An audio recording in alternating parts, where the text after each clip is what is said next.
Hello, my beautiful people. It is your girl, Jackie B. Welcome to Tea with Jackie B. I'm gonna be honest with you guys. I'm actually not drinking tea today. I don't want to tilt it too much, and there she goes. But I'm actually drinking a protein shake out of my mug today because I'm, trying to get back on my healthy shit. So no tea today, but obviously had to give you guys all the mug vibes. So if you haven't been checking in or if you haven't been watching my story, then you don't know what today's topic is. But if you have, then you already know I'm spilling some gay tea and we talking about homosexuality and all that fun stuff. So the source, the book, the text, which inspired a lot of today's ideas and a lot of the things I'm going to be sharing with you guys, came from this book. It's called Looking at Gay and Lesbian Life by Warren Blumenfeld and Diane Raymond. Easily one of the best books I've ever read. I will probably keep it forever. And if I had to make a list of top 10 best books that I've ever read, this would definitely be in there. So, bam. Screenshot it, go get it, all that fun stuff. So I want to start this talk with a quote that is actually in this book.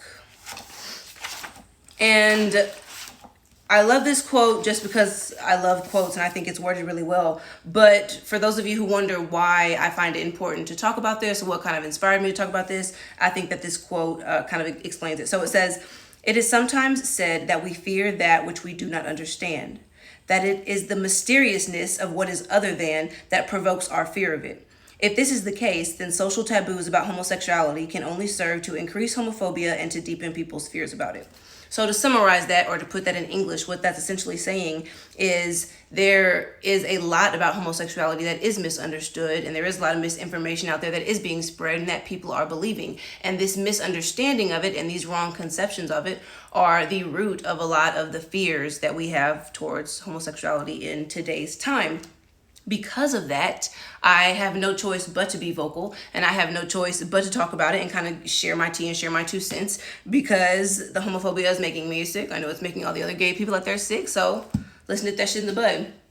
So yeah, I want to start with that because I really like that quote. Let me get a sip of my stuff. Okay, so there are 2 types of societies. There are 2 types of cultures. You have homoerotophobic and you have homoerotophilic. So homoerotophobic, that's a really fancy old school way of saying sex negative. It's a very sex negative culture and society. Then you have homoerotophilic, which is a really fancy way of saying sex positive. So that's a society that appreciates the diversity of human sexuality and is way more embracing towards the different expressions of sexuality than a sex negative or homoerotophobic society. I think it goes without saying that the United States is very much so a homoerotophobic society. We have a lot of regulations towards sex. We have a lot of rules and expectations that we put on people in regards to sex. And we definitely see, or I can't say for myself, but as a whole, this society sees sex as like threatening to families or to a woman's purity, her worth, or what so have you. So unfortunately, that's the type of environment that we live in. But it's important to understand that there are millions of other people who live in cultures and societies that are nothing like ours. So there's a word for, if you think that your culture and your society is the best and the rightest and everyone should be like you, it's called ethnocentrism. You are an ethnocentrist if you think that the single culture that you live in, that you were born into, is the right one, that you just got lucky enough that you were just born into the perfect, correct, right culture. You're an ethnocentrist. And if you ask me, I think that makes you a little naive. But I say that to say it's important to understand that when you're looking at someone's behavior, that you understand the social institutions that kind of inspired that behavior in the first place. And not only that, but you're judging or deciding how you feel about their behavior from your perspective of the culture or for the beliefs that the culture you came from or the beliefs that you have. And you can't do that to other people because that doesn't make sense because everybody's not you. Period. And so I know there are some people that are going to watch this and they're probably wiping their forehead at this point and they're like, oh, well, good thing I accept homosexuality. Good thing, I may not agree with it, I may condone it, but I accept it. And the thing is, accepting homosexuality is no different from being prejudiced to it. Acceptance is prejudice. And you may be thinking, well, isn't the goal of the whole LGBTQ community to get acceptance? Don't they want society and don't they want the majority to accept them? No, we do not want to be accepted. We want to be supported. We want to be admired. We want to be appreciated. We want to be nurtured. But no, we do not want to be accepted. To say that you accept homosexuality implies that there is something to accept in the first place.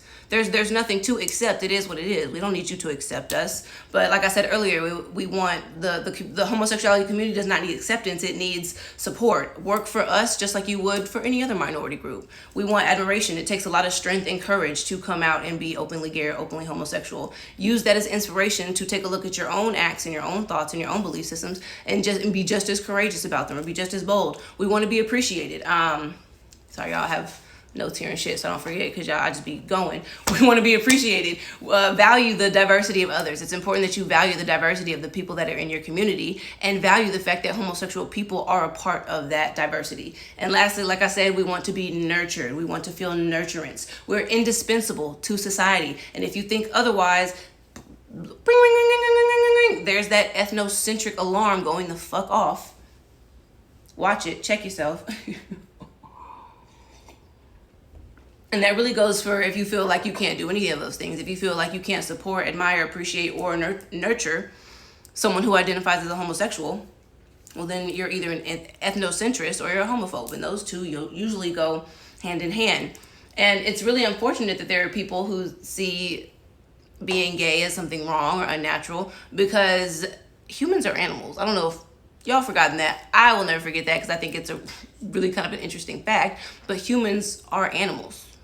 We're animals. We're primates. And guess what? Animals are gay as fuck.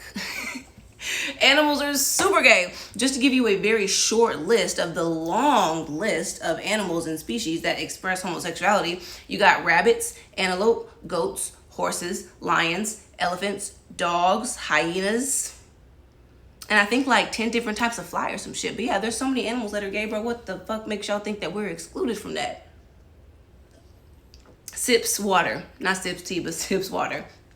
But all jokes aside, it's very interesting for anyone to feel that homosexuality is unnatural, or them to feel like it's something that shouldn't naturally happen, because it literally happens in nature across the board in multiple animals and multiple species. So that sounds really natural if nature continues to do so. You want to know what's unnatural? Reading and writing. That's unnatural. You want to know what's unnatural? Having little robots that we carry around in our pockets every day, and I'm allowed to like talk to it and go live, and endless amount of people can see me. That's unnatural, but I don't see us looking at that with a weird eye. I don't see anyone wanting to double check that or put us in a different separated group. But the reality is that if you're in America, then we're supposed to be a melting pot. We're supposed to be one big melting pot. And if we're supposed to be some big melting pot, I don't understand why it's starting to feel like we're a bunch of chunky pieces of different parts of this chunky ass soup. Because that's what it feels like. A lot of people say that, yeah, it's so diverse here. It's a melting pot here and all these great things. Okay, well, if it's a melting pot, what's melting? Where's all the melting things? Because we have so many separate groups and we isolate so many people that it's really feel like it's a pot full of potatoes, carrots, celery, and broth. Like none of this stuff is melting and combining together, and they're staying separate.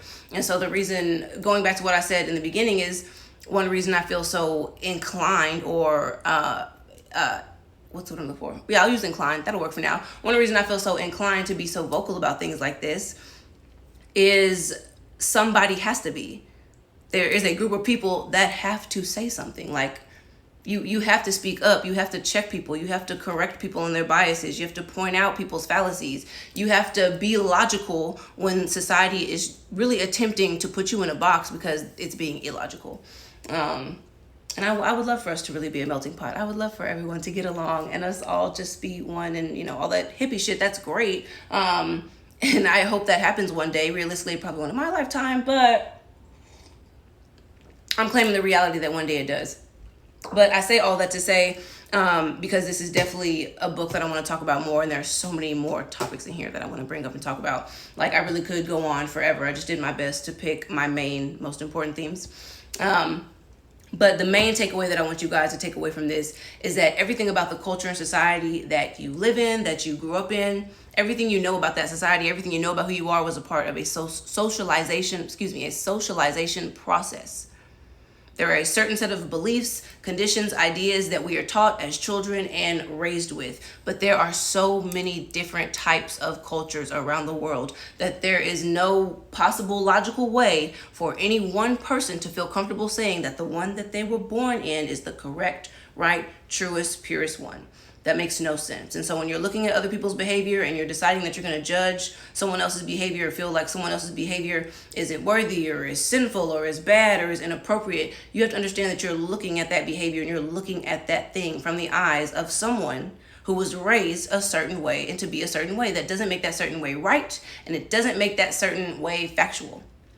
And I'm not saying that to discredit a lot of the beliefs and ideas that people have, because I know that they're very important. I just really want people to take the time to question the origins of the circumstances of why those beliefs and ideas had to come about in the first place.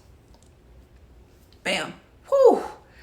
Got all that out. Look at me go. I get a sip for that. God damn.